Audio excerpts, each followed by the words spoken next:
Gaza board of پیس کیا چیز ہے اور اس کے مقاصد کیا ہیں؟ بنیادی طور پہ دیکھا جائے تو غزہ اور اسرائیل کے درمیان جو جنگ بندی ہوئی تھی، اس جنگ بندی کے بعد بھی اسرائیل نے جنگ بندی کی خلاف ورزی کرتے ہوئے غزہ کے اوپر حملے جاری رکھے ہیں۔ تو امریکہ اور اسرائیل کی نیت واضح ہے کہ انہوں نے کبھی بھی غزہ کے حق میں امن کے حوالے سے کوئی عملی طور پہ اقدام نہیں اٹھایا۔ تو پھر یہ غزہ بورڈ آف پیس کیا ہے؟ بنیادی طور پہ غزہ بورڈ آف پیس ایک ایسا میکنزم ہے کہ جس کے ذریعے سے آپ یوں سمجھ لیں کہ امریکہ اور اسرائیل غزہ کو لینا بھی چاہتے ہیں اور اس باریک واردات سے لینا چاہتے ہیں کہ جو پوری دنیا میں ان کے خلاف جو عدل پسند لوگ ہیں، جو مزاحمت کر رہے ہیں، جو غزہ کے حوالے سے آواز اٹھا رہے ہیں، جو فلسطین کے حوالے سے آواز اٹھا رہے ہیں، وہ آواز بھی نہ اٹھائیں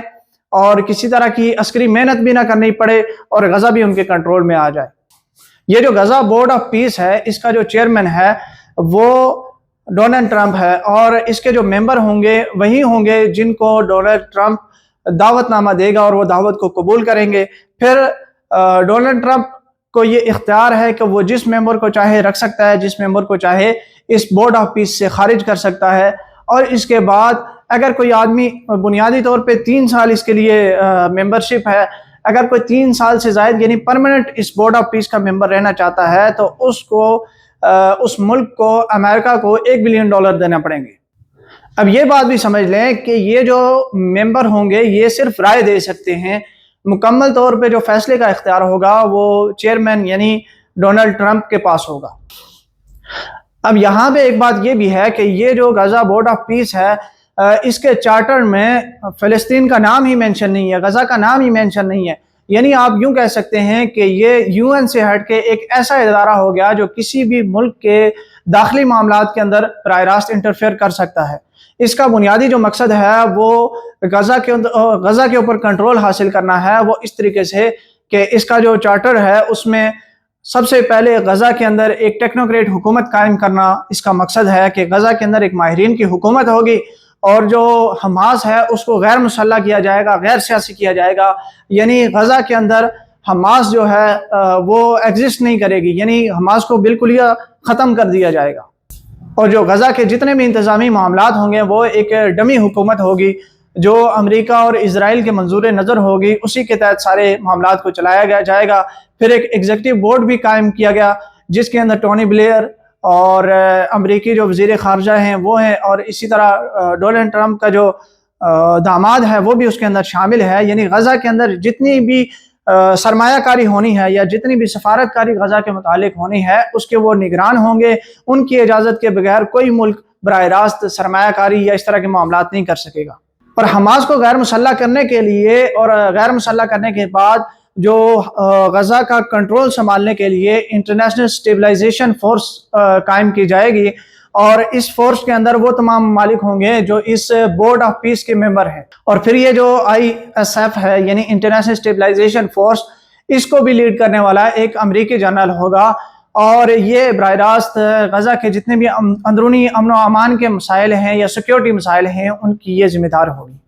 اب جب حماس بھی غیر مسلح ہو جائے گی، حماس کی سیاسی طاقت بھی ختم ہو جائے گی، اور غزہ کے اندر جو غزہ کے باسی ہیں ان کا جو حق ملکیت ہے وہ بھی ختم ہو جائے گا، یا ان کی جو خود مختاری ہے وہ بھی ختم ہو جائے گی، تو اس کے بعد جو امریکہ ہے وہاں پہ ایک اقتصادی زون قائم کرے گا، اور اس اقتصادی زون کا بھی جو آپ یوں سمجھ لیں یہ اقتصادی زون جو ہوگا ٹونی بلیئر اور یہ جو ایگزیکٹو بورڈ ہے اسی کے ماتحت ہوگا۔ اس کے ساتھ ساتھ ان کے ایجنڈا جات میں یہ بھی شامل ہے کہ غزہ کے اندر جو تعلیمی نصاب پڑھایا جاتا ہے اس کے اندر بھی تبدیلی کی جائے گی، کیونکہ بقول ان کے کہ غزہ کے اندر جو رہنے والے ہیں وہ شدت پسند ہیں، یعنی وہ اپنے دین کے حوالے سے اور اپنی شریعت کے حوالے سے یا اپنی آزادی کے حوالے سے بہت شدت پسند ہے بقول ان کے۔ تو اس لیے وہ غزہ کے اندر اپنا انفلوئنس پیدا کرنے کے لیے وہاں غزہ کے نصاب کے اندر تبدیلی کرنا چاہتے ہیں، اور غزہ میں اپنی مرضی کا ایک نصاب پڑھانا چاہتے ہیں۔ اور اس سب کے باوجود جو غزہ کے حوالے سے جتنے بھی معاملات ہوں گے وہ بورڈ آف پیس دیکھے گا، اور پھر جو فیصلہ جات جتنے بھی ہوں گے وہ بورڈ آف پیس کا جو چیئرمین ہے وہ یعنی کہ ڈونلڈ ٹرمپ، جس نے اسرائیل کی اسمبلی میں کھڑے ہو کر یہ کہا کہ نیتن یاہو نے مجھ سے جس ہتھیار کا مطالبہ کیا میں نے اسے وہ ہتھیار مہیا کیا، اور اس نے بہترین انداز میں اس ہتھیار کا استعمال کیا۔ یعنی یہ دو ممالک کہ جنہوں نے ایک تو ملک ہے دوسرا اس کا چھوڑا ہوا فتنہ، یہ دونوں جنہوں نے نسل کشی کی ہے غزہ کے اندر، آج یہی لوگ امن کے ٹھیکیدار بنے ہوئے ہیں اور یہ چاہتے ہیں کہ دنیا ہمیں غزہ تعمیر کر کے اس کی چابیاں ہمارے ہاتھ میں حوالے کر دے، تاکہ جہاں کہیں غزہ کے حق میں مظاہرے ہو رہے ہیں وہ بھی کم ہو جائیں، جو دنیا میں ایک عمومی اثر گیا ہے ہمارے حوالے سے وہ بھی ختم ہو جائے اور غزہ بھی مکمل طور پہ ہمارے کنٹرول میں آ جائے۔ دوسری طرف پاکستان سمیت بہت سارے مسلم ممالک جو ہیں وہ بھی اس بورڈ آف پیس کے اندر شمولیت اختیار کر رہے ہیں، حالانکہ سارے جانتے ہیں کہ یہ امریکہ اور یہ اسرائیل ان کا مقصد یہی ہے کہ جو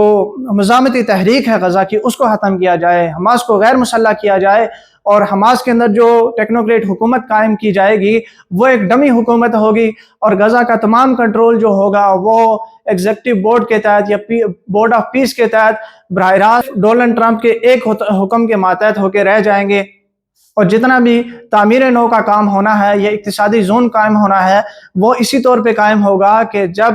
غزہ کو مکمل طور پہ امریکہ، بورڈ آف پیس اور ڈونلڈ ٹرمپ کے حوالے کر دیا جائے گا۔ اب مسلم ممالک پاکستان سمیت جو اس بورڈ آف پیس کے ممبر بنے ہیں وہ بخوبی یہ جانتے ہیں کہ یہ بورڈ آف پیس کا مقصد یہ ہے کہ حماس کو غیر مسلح کر کے بالکل غزہ کو خالی کر کے مکمل طور پہ بورڈ آف پیس کے حوالے کر دیا جائے، اور پھر غزہ کی حیثیت یہی رہ جائے گی، وہ ڈونلڈ ٹرمپ کے چند کلمات کا محتاج ہو جائے گا، جو اس کے لبوں سے نکلے گا غزہ کا مستقبل وہی ہوگا، غزہ کے لوگوں کی خود مختاری ختم ہو جائے گی۔ لہٰذا ہم ایسے کسی بھی بورڈ آف پیس میں پاکستان کی یا دیگر مسلم ممالک کی شمولیت کی شدید مذمت کرتے ہیں۔ فلسطین فلسطینیوں کا ہے، غزہ والوں کا ہے، حماس والوں کا ہے، اور اس پہ حکومت بھی وہی کریں گے۔